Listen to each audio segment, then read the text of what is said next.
பாமகவில் அனைத்து குழப்பங்களும் 2 மாதங்களில் முடிவுக்கு வரும் என அக்கட்சியின் தலைவர் அன்புமணி தெரிவித்துள்ளார். இந்நிலையில் பாமக விவகாரத்தில் நீதிமன்றம் செல்லுமாறு ராமதாஸ் தரப்புக்கு தேர்தல் ஆணையம் கடிதம் வழங்கியுள்ளதாக ஜே.கே. மணி கூறியுள்ளார். இதுகுறித்த கூடுதல் விவரங்களை நமது செய்தியாளர் சிவராமனிடம் கேட்கலாம். சிவராமன், வணக்கம். அனைத்து குழப்பங்களுக்கும் 2 மாதங்களில் முடிவுக்கு வரும் என்று அன்புமணி கூறியுள்ளதன் பின்னணி என்ன? வணக்கம். பாமகவில் அனைத்து குழப்பங்களும் 2 மாதங்களில் முடிவுக்கு வரும் என்று அந்த கட்சியின் தலைவர் அன்புமணி ராமதாஸ் அவர்கள் தெரிவித்திருக்கிறார். குறிப்பாக கடந்த சில தினங்களுக்கு முன்பு திமுக ஆட்சியை அகற்ற வேண்டும் என்ற நோக்கத்தில் கடந்த ஜூலை 25 முதல் நவம்பர் 9ஆம் தேதி வரை நடைபயணம் மேற்கொண்டார். விவசாயிகள், நெசவாளர்கள், பெண்கள் உள்ளிட்ட பல்வேறு தரப்பினரையும் சந்தித்து முக்கியமான 38 பிரச்சனைகளை குறித்தும் அவர் பேச்சுவார்த்தை நடத்தியிருந்தார். அதே போன்று வட மாவட்டங்கள் முழுவதும் அவர் சுற்றுப்பயணம் மேற்கொண்டிருந்த பொழுது திமுக ஆட்சிக்கு எதிரான அந்த குற்றச்சாட்டுகளையும் அவர் முன்வைத்தது குறிப்பிடத்தக்கது. தற்பொழுது ராமதாஸ் மற்றும் அன்புமணி ராமதாஸ் உள்ளிட்ட இருவரும் பிரிந்து செயல்பட்டு வரக்கூடிய நிலையில் ராமதாஸ் மீது பொறுத்த மேலால் அன்புமணி மீது ராமதாஸ் அவர்களும் மாறி மாறி குற்றச்சாட்டுகளை முன்வைத்து வருகின்றனர். மக்கள் தெரிவித்த இந்த பிரச்சனைகளுக்கு திமுக, அதிமுக 2 கட்சிகளுமே காரணம். சட்டசபை தேர்தலில் திமுகவை தோற்கடிக்கும் வலிமையான கூட்டணியில் பாமக இடம்பெறும் என்றும் அவர் தெரிவித்திருக்கிறார். யாருடன் கூட்டணி என்பதை விரைவில் அறிவிப்போம். பாமக உட்கட்சி பிரச்சனைகள் குறித்து எதுவும் கூற விரும்பவில்லை. அனைத்து குழப்பங்களும் 2 மாதங்களில் முடிவுக்கு வரும்.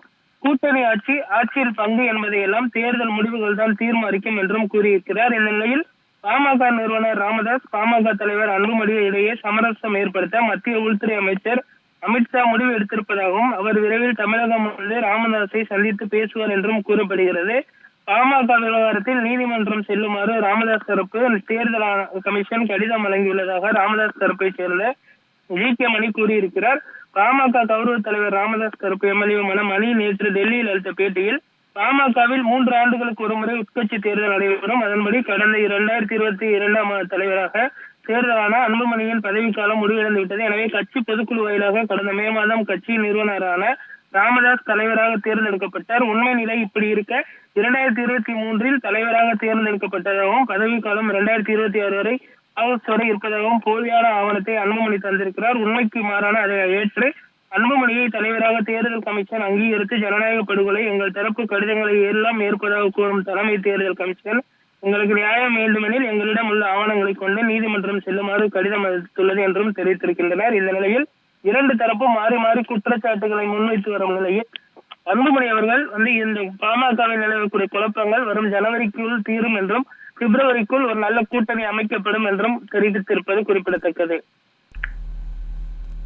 சிவராமன், திமுகவை தோற்கடிக்கும் வலிமையான கூட்டணியில் பாமக இடம்பெறும் என்று அன்புமணி கூறியிருக்கும் நிலையில் பாமக விவகாரத்தில் நீதிமன்றம் செல்லுமாறு ராமதாஸ் தரப்புக்கு தேர்தல் ஆணையம் கடிதம் வழங்கியுள்ளதாக ஜே.கே. மணி கூறியிருக்காரு. பாமக உட்கட்சி விவகாரத்தில் ராமதாஸின் முடிவு என்ன?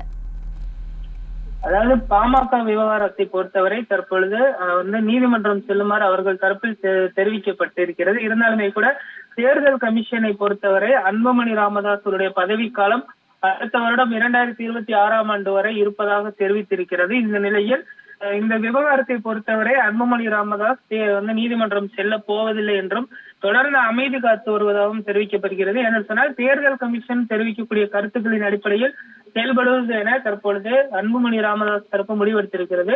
ஏற்கனவே அவர்கள் திமுகவை கடுமையாக எதிர்த்து வரக்கூடிய நிலையில் வரக்கூடிய தேர்தலில் அதிமுக மற்றும் பாஜக அங்கம் வகிக்கக்கூடிய கூட்டணியில் தான் அன்புமணி ராமதாஸ் அவர்கள் இடம்பெறுவார். ராமதாஸ் தரப்பு எந்த கூட்டணியில் இடம்பெறப் போகிறார்கள் என்பதுதான் தற்போது இருக்கக்கூடிய கேள்வி. இருவரும் இணைந்து செயல்படுவார்களா அல்லது நீதிமன்றத்தை நாடுவார்களா என்ற ஒரு கேள்வியும் எழுந்திருக்கிறது. ராமதாஸ் சற்று நேரத்திற்கு முன்பு திண்டிவனத்தில் இருக்கக்கூடிய தைலாபுரம் தோட்டத்தில் செய்தியாளர்களை சந்திக்கும் பொழுது ராமதாஸ் அன்புமணி மீது பல்வேறு குற்றச்சாட்டுகளை முன்வைத்திருக்கிறார். அவருடைய பெயரை நேரடியாக குறிப்பிடாமல் மறைமுகமாக அன்புமணி அவர்களை மீண்டும் தாக்கி பேசியிருக்கிறார். இதன் மூலம் 2 தரப்பும் ஒருங்கிணைந்து செல்லுமா அல்லது மீண்டும் நீதிமன்றத்தை நாடுமா என்ற ஒரு கேள்வியும் எழுந்திருக்கிறது.